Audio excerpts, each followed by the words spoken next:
Bonjour à tous et bienvenue sur la chaîne.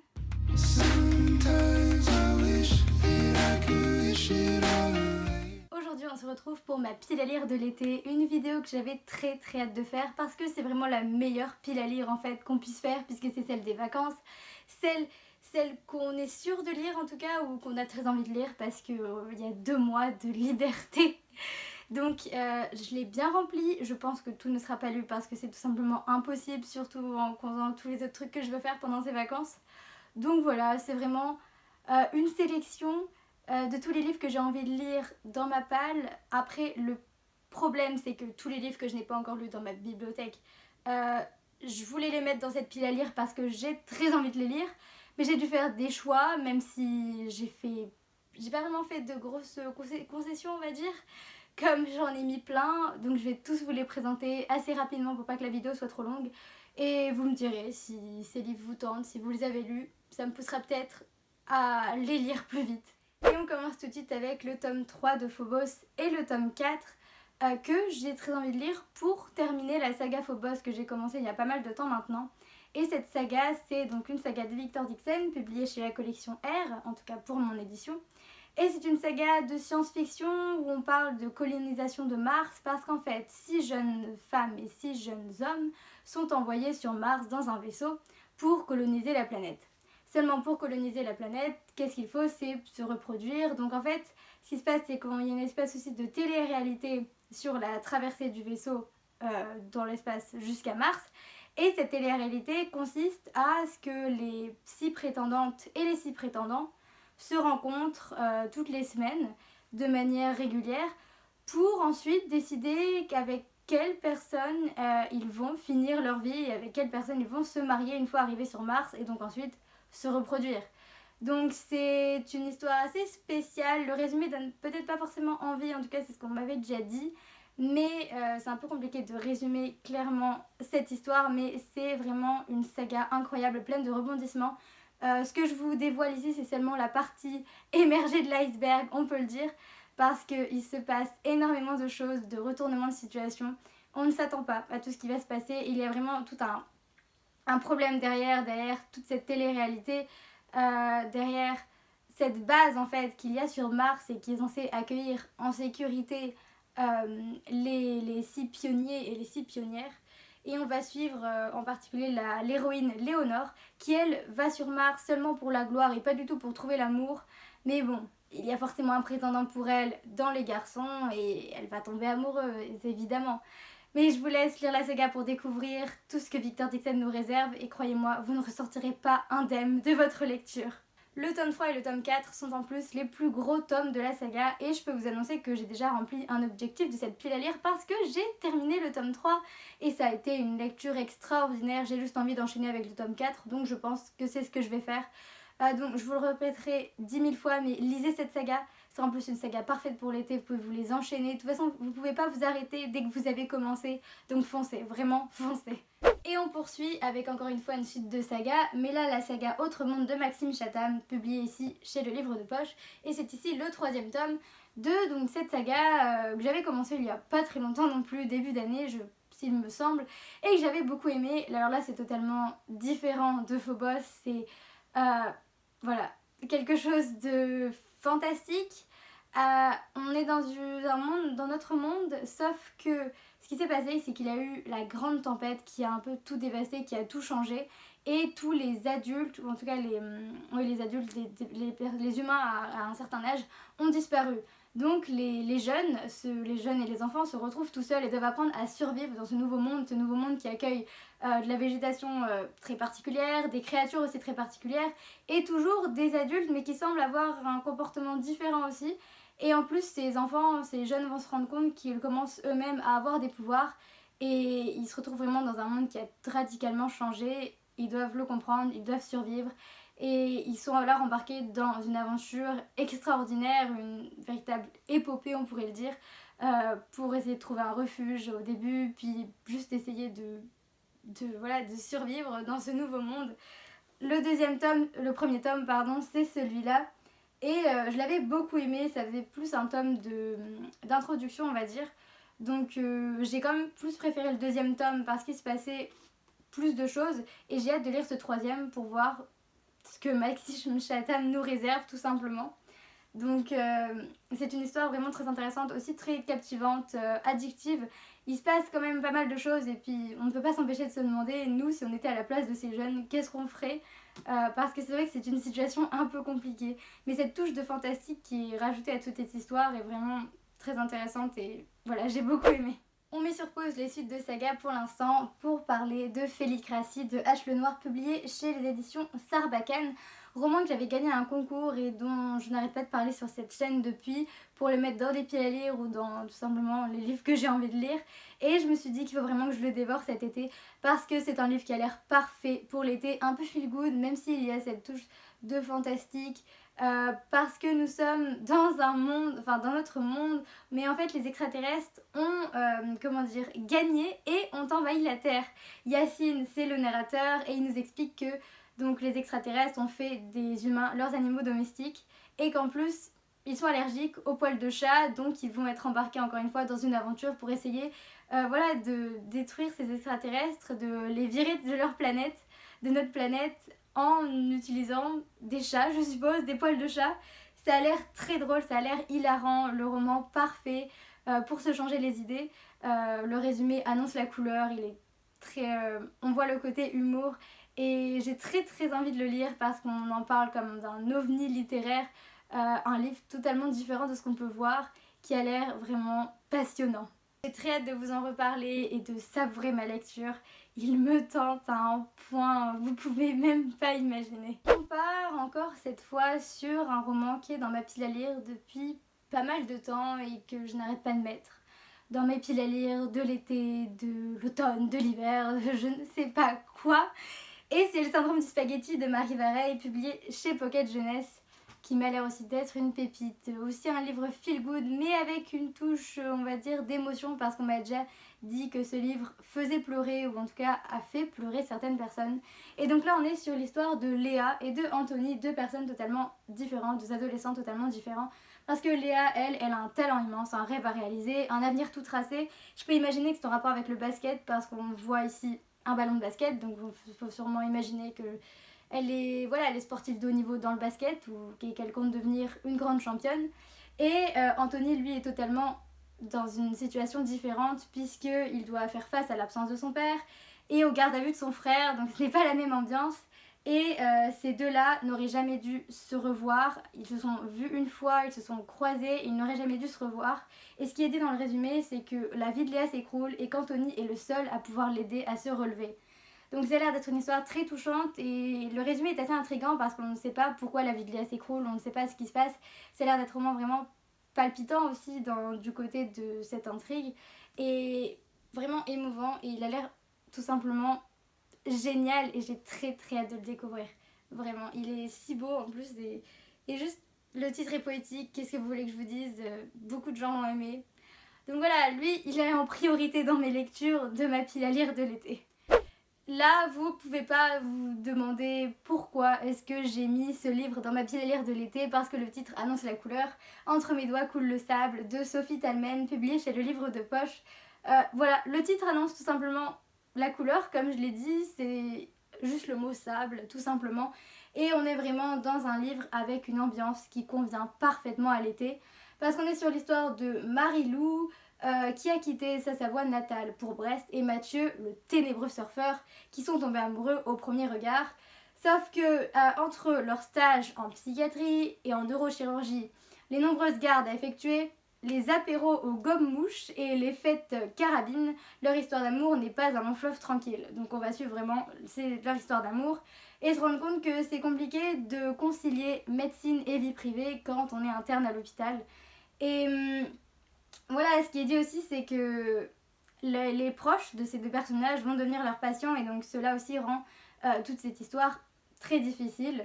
Et on termine avec la phrase « Mathieu parviendra-t-il à vaincre ses peurs et à laisser Marie-Lou entrer dans sa vie et Marie-Lou apprendra-t-elle à laisser glisser le sable entre ses doigts ?» Donc ça a l'air vraiment d'être, encore une fois, un roman feel good, aussi émouvant, vous voyez le genre de livre qui est parfait de dévorer en été, qui est court en plus, qu'on lit sur un transat au bord de la piscine et qui te met dans l'ambiance parfaite voilà, dans une ambiance estivale, donc j'ai très envie de les découvrir. C'est un de mes derniers achats et je me suis dit ce livre il faut le lire en été tout simplement. Et pour une fois ce n'est pas un roman que je vous présente mais une bande dessinée, Lou de Julien Nil. Ici c'est le premier tome, mais en fait si je vous la présente maintenant c'est parce que je compte me relire toute la saga, donc il y a 8 ou 9 tomes il me semble. Mais c'est des bandes dessinées, ça se lit très vite et comme le nouveau tome va sortir en fin d'année, je me suis dit que cet été serait aussi le bon moment pour relire toute la saga. En plus c'est vraiment le genre de livre qui se dévore puisque ce sont des bandes dessinées avec une histoire très captivante et une histoire aussi feel good parce qu'on suit tout simplement Lou, cette petite fille ici qui vit sa vie. Tout simplement elle vit sa vie, elle est amoureuse de son voisin, elle a un chat, elle vit avec sa mère, elle a sa meilleure amie. Et on suit sa vie, on suit son évolution parce que dans chaque tome, elle grandit et on voit les problèmes de l'adolescence, on voit aussi les histoires d'amour, de cœur brisé, et juste la vie qui s'écoule, la vie qui passe. Et c'est une bande dessinée, une série de bandes dessinées vraiment exceptionnelle. On s'attache à Lou et puis elle est si mignonne et on se reconnaît parfois dans ce qu'elle fait, dans ce qu'elle dit, dans comment elle est. On grandit avec Lou en fait et c'est ça que je trouve exceptionnel dans ces bandes dessinées. C'est plein d'émotions, c'est magnifique, les dessins sont très beaux aussi et l'histoire est passionnante. C'est aussi une série de livres qu'on ne peut pas lâcher, qu'on est obligé de lire d'une traite parce que voilà c'est Lou, tout simplement, il n'y a même pas d'explication, mais j'ai très envie de les relire parce que c'est des BD qui sont très importantes pour moi. Et si vous n'avez pas encore lu cette saga, je vous la recommande vraiment 1000 fois. En tout cas, lisez les premiers tomes et puis vous voyez si vous aimez.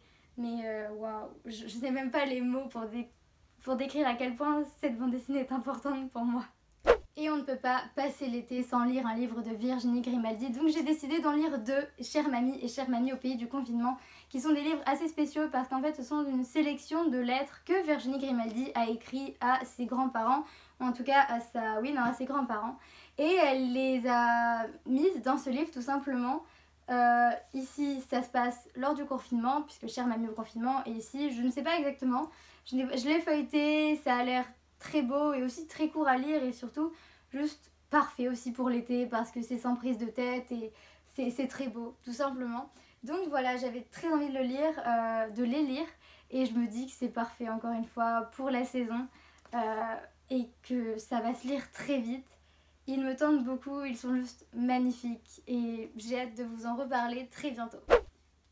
Encore du Victor Dixen, encore et toujours parce que c'est un auteur que j'apprécie plus que n'importe quel auteur, qui est dans mon top je ne sais combien de mes auteurs préférés. C'est pourquoi j'ai aussi envie de lire pendant cet été Vampiria, le tome 3, parce que c'est le tome qui vient de sortir, qui est sorti très récemment. Et donc c'est sa nouvelle saga après Phobos. Là il n'y a absolument rien à voir parce que c'est une uchronie. Et on est dans un monde où le roi soleil, donc Louis XIV, s'est transmuté, transformé si vous voulez, en vampire. Depuis, il règne en despote et il règne en despote depuis des siècles. Donc le monde dans lequel on vit n'existe pas et n'existera jamais, il semble. Et on suit Jeanne, cette jeune fille qui est en fait une roturière, donc elle est dans le groupe on va dire le moins élevé parce que donc la société est diffusée en groupe avec au plus haut niveau les vampires puisqu'ils sont dans l'aristocratie etc.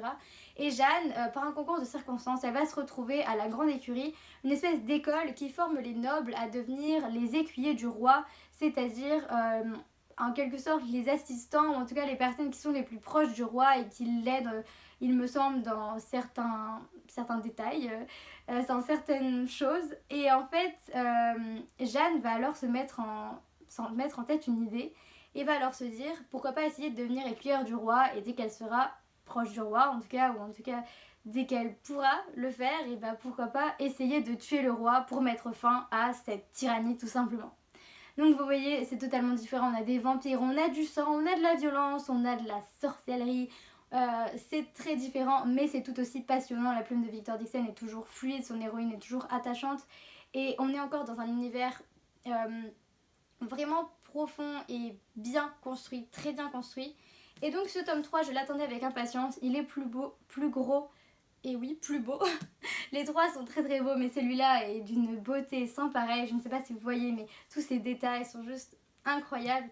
Et en fait, c'est la fin de la trilogie. Mais en fait, Vampiria compte avoir 12 tomes d'après l'auteur. Et donc, en fait, il a semblé expliquer que il y aura plusieurs trilogies. Donc, en fait, là, c'est la fin du premier cycle. Je crois que c'est comme ça qu'il en parlait. Le premier cycle, donc la première trilogie.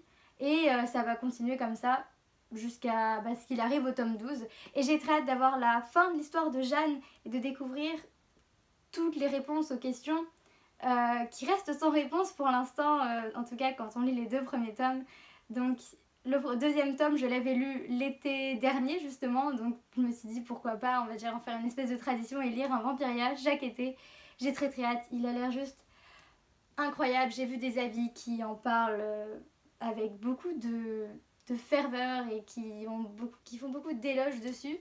Donc voilà, je n'ai pas d'autre chose à dire. Lisez aussi Vampiria, même si c'est très différent et que je déconseille peut-être aux âmes sensibles au niveau du sang. Et voilà, tout simplement, j'ai hâte. Fini le fantastique, fini les vampires, on change encore totalement de genre parce qu'on repart sur un Virginie Grimaldi, mais un livre, on va dire, plus normal en tout cas comparé aux 2 autres que je vous ai présentés. Donc celui-ci ressemble aux autres livres qu'elle a tendance à faire. Et on est sur Tu comprendras quand tu seras plus grande, donc de Virginie Grimaldi, publié chez Le Livre de Poche. Un des livres de cette autrice que je n'ai pas encore lu parce que j'en ai déjà lu pas mal et que ce sont encore des livres parfaits à dévorer. Un peu n'importe quand, mais en été, c'est toujours bien parce que voilà, c'est le contemporain, c'est le feel good et c'est encore une fois une bouffée d'air frais, un bonbon à déguster. Et on est ici sur l'histoire de Julia qui débarque comme psychologue dans une maison de retraite et qui ne croit plus guère au bonheur. Le problème, c'est qu'elle se rend compte qu'en fait, elle ne déborde pas vraiment d'affection pour les personnes âgées parce qu'en fait, elle a tout plaqué pour se sauver dans tous les sens du terme. Mais au fil des jours, la jeune femme découvre que les pensionnaires de cette maison de retraite ont des choses à lui apprendre, comme le dit le résumé. Donc il y a les papis farceurs, les mamies fantaisistes, les collègues au cœur brisé et tout ce quotidien lui révèle des surprises qui pourraient peut-être l'aider à retrouver le sourire parce que cette Julia a l'air d'être une personne plutôt triste ou en tout cas c'est un peu maltraitée par la vie. Et ce qui est précisé aussi, c'est qu'il ne faut pas oublier Raphaël, le petit-fils d'une résidente qui ne la laisse pas indifférente. Alors oui, Julia, je pense, va découvrir beaucoup de choses sur la vie et sur aussi les humains tout simplement et peut-être trouver l'amour dans cette aventure. Elle est assez singulière parce qu'elle plaque tout pour aller travailler dans une maison de retraite. Mais ça a l'air d'être une histoire très drôle et très belle aussi, comme toujours, comme tout ce que fait Virginie Grimaldi, le genre d'histoire qui t'apprend un peu des choses sur la vie, comme il est dit, une histoire de résilience, d'amour, d'amitié, un livre plein d'humour et d'humanité qui donne envie de savourer les petites joies de l'existence. Je voulais le résumer parce que ça explique mieux que moi ce que je pense du livre, tout simplement. Et donc, encore une fois, l'impatience se fait sentir.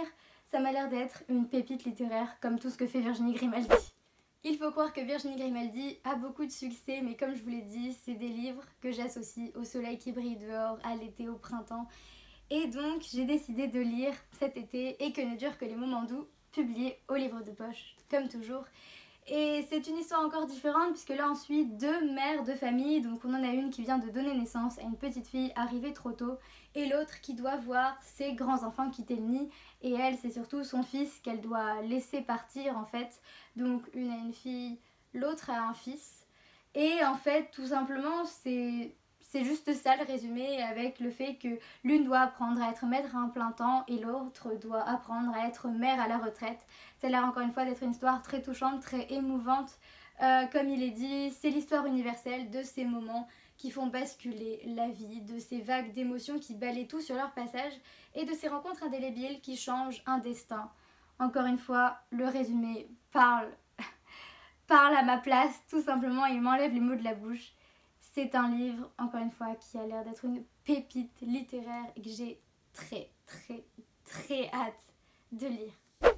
Fini l'émotion, le feel good et laissons la place à la dystopie, si je peux dire, un virus un peu dans le thème du moment avec U4, enfin U4 ou U4, je ne sais pas comment faut le dire, Là c'est le tome Stéphane, donc de Vincent Villeminot, publié chez Pocket Jeunesse. Donc là c'est l'histoire de Stéphane, de Yanis, de Coridwen et de Jules qui font partie des adolescents, ou en tout cas des gens qui ont survécu au virus U4, U4, j'en sais rien, qui a décimé 90% de la population mondiale. Donc on est ici sur en fait 4 romans différents avec pour narrateur chacun de ces adolescents dont je vous ai parlé et qui ont pour but de rejoindre un endroit, de rejoindre un bunker, un endroit dans lequel ils seront en sécurité. Et donc là Stéphane, ce qui est dit c'est que voilà, c'est le chaos. Des bandes de jeunes commencent à piller les appartements vides, d'autres investissent les lycées désertés et que lui il veut juste attendre son père et donc il est dit que si son père ne revient pas, il ira au rendez-vous, il ira jusqu'à Paris pour le retrouver dans son bunker de l'armée. Donc je suppose que les autres personnages, eux, doivent avoir l'information d'une autre manière, comme quoi il y a un endroit, on va dire un endroit dans lequel ils pourront être en sécurité, donc ils y vont. Et je n'ai absolument aucune idée de ce que je ne sais pas du tout à quoi m'attendre avec ce livre parce que je n'ai pas vraiment lu d'avis, je ne l'ai pas vu passer. Je sais qu'ils sont sortis en BD il n'y a pas longtemps et j'ai très envie de les découvrir aussi. Je sais qu'une amie à moi les a lus aussi, qu'elle a beaucoup aimé.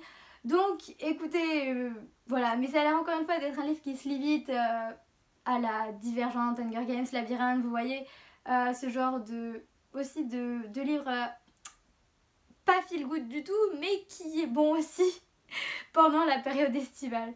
Donc je vais voir ça. Et on continue avec les livres impossibles à lâcher, hautement addictifs. C'est pourquoi je vous parle de Deep Water de Sarah Epstein, publié ici chez Bayard.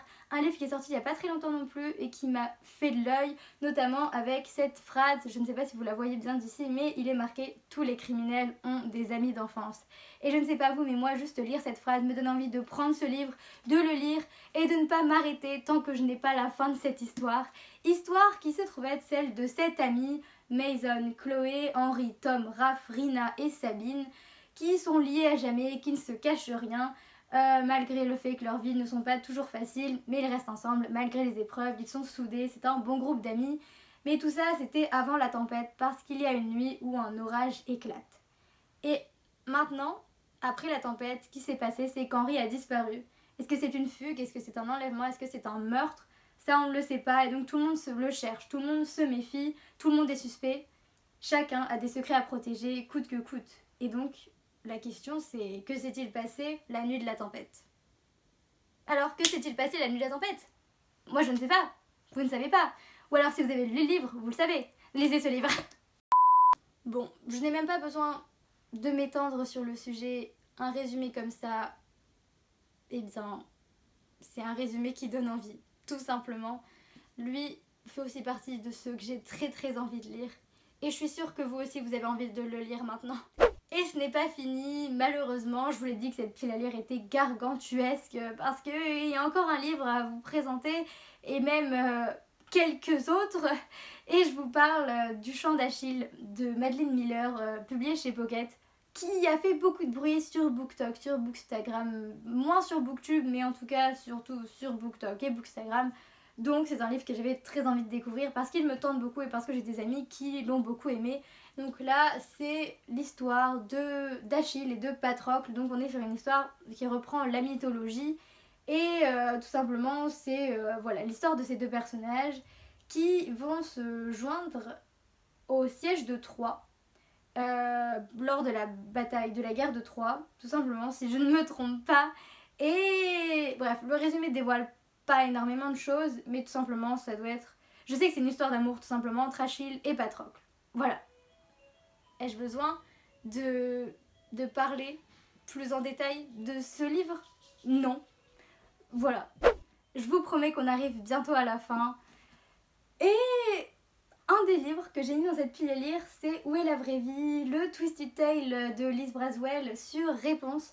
Donc publié chez Hachette Heroes. Je ne sais pas si vous connaissez cette collection de livres qui sont en fait tout simplement des réécritures de contes, mais des réécritures de contes vraiment captivantes et assez singulières parce que là, c'est l'histoire de Réponse, mais elle est totalement différente parce que Réponse, ses cheveux ne sont pas dorés. Parce que sa mère n'a pas bu la fleur qu'elle a vue dans le dessin animé, mais une autre fleur qui fait que ses cheveux ne peuvent pas blesser. J'ai spoilé, mais ses cheveux ne peuvent pas soigner, mais peuvent blesser. Voilà. Ça donne envie, non? Il y a ce petit côté, on va dire, obscur qui est rajouté, qui me tente beaucoup. Alors, bien sûr, l'histoire ne s'arrête pas là. On est comme dans le dessin animé, avec Réponse qui finit par s'enfuir. Et voilà, elle va vivre une incroyable aventure, mais avec 2 voleurs, une hors-la-loi dénommée Gina, et une fripouille du nom de Flynn Rider, lui vous le connaissez bien.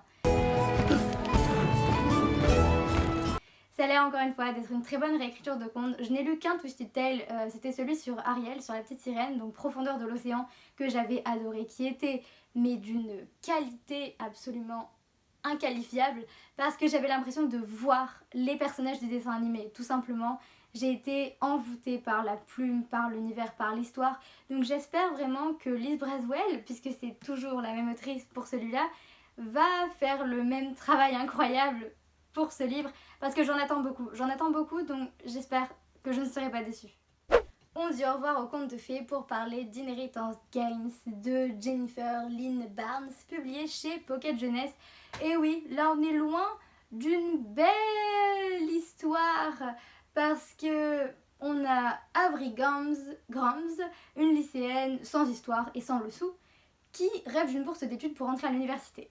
Mais son destin bascule, et croyez-moi, c'est loin d'être un conte de fées, tout simplement, même si ça y ressemble. Parce que il y a un célèbre milliardaire qui lui lègue sa fortune. Alors oui, on peut se dire que c'est le rêve, mais ce rêve va se transformer en cauchemar, parce que déjà, Avery n'a jamais entendu parler de cet homme, donc c'est très étrange qu'il lui lègue sa fortune, et pour toucher sa part d'héritage, elle doit emménager dans la mystérieuse demeure des Hawthorne, donc la maison de ce milliardaire, et elle doit côtoyer les 4 petits-fils qui sont insondables, séduisants, mais qui ont envie de lui prendre l'argent tout simplement, parce qu'ils se disent aussi que l'argent n'a rien à faire dans les mains d'Avery. Avery va alors être emporté dans un tourbillon de manigances, d'énigmes et de trahisons, et vivre encore une fois une aventure dans ce manoir inquiétant qui a l'air d'être tout simplement une aventure qui va bouleverser sa vie. On en parle beaucoup aussi en ce moment, j'ai très envie de le lire. Il a l'air d'être passionnant à souhait, avec des énigmes, des mystères, du suspense et des personnages très attachants, avec une ambiance pépite, tout simplement. Donc, je n'ai qu'une seule chose à dire, c'est je vais le dévorer et j'ai très hâte. En plus, je vais le lire en lecture commune, donc je pourrai en parler avec des amis. Et ça, c'est une des meilleures choses qu'on peut faire en lisant un livre qui a l'air incroyable. Avant-dernier livre, Les étincelles de Julien Sandrel, publié chez Le Livre de Poche. Et si vous ne connaissez pas Julien Sandrel, c'est un auteur français aussi célèbre qui écrit, il me semble, pas forcément du feel good, mais un peu des thrillers comme Michel Bussy ou Guillaume Musso, qui, donc encore une fois, sont des livres qui se dévorent très très vite. Et dans cette histoire, l'on suit la jeune Phoenix, 23 ans, qui a le goût de la provocation, des rêves bien enfouis et une faille terrible, parce qu'il y a 3 ans, son père, un scientifique, s'est tué dans un accident de voiture. Et il allait rejoindre une autre femme que sa mère. Donc, depuis ce jour, Phoenix le déteste, on le comprend, et donc à cause de lui, elle a abandonné ses études, ses passions, et elle enchaîne les petits boulots. Mais un jour, elle va découvrir une preuve que son père se sentait en danger, ainsi qu'un appel à l'aide énigmatique écrit dans une langue étrangère. La question alors se pose, et si elle s'était trompée, si son père n'était pas mort dans un accident, et si sa mort n'avait pas été accidentelle. Phoenix et son jeune frère vont alors s'embarquer dans une quête pour chercher à découvrir la vérité sur leur père, tout simplement. Je n'ai encore jamais lu de Julien Sandrel pour l'instant, mais je sais qu'il a beaucoup de succès, et ce résumé me donne très envie, donc je pense que je ne vais pas être déçue. En plus, c'est encore une fois un livre assez court, qui se lit donc très rapidement, comme on aime le faire en été. Dernier livre dont je veux vous parler dans cette pile à lire, c'est L'Antidote mortel de Cassandre Lambert, publié chez Didier Jeunesse. Et ce livre m'a l'air d'être une véritable pépite littéraire, je l'ai vu partout. Personne n'a tari d'éloges à son sujet, tout simplement. Déjà, juste cette couverture sublime me donne envie de dévorer ce roman. Ce roman fantastique, fantasy, assez gros, mais avec une histoire qui se révèle être absolument captivante, envoûtante, ensorcelante. On suit Whisper, une princesse prisonnière dans un palais qui subit la tyrannie de son père et qui refuse l'avenir qu'on lui impose. Et on a Eden, une orpheline qui ne vit que pour accomplir une sombre vengeance qui nécessite ruse et sacrifice. Et enfin, Jadis, un jeune et modeste paysan qui doit porter à la reine une mystérieuse fiole, sans savoir que sa mission pourrait faire basculer le royaume tout entier.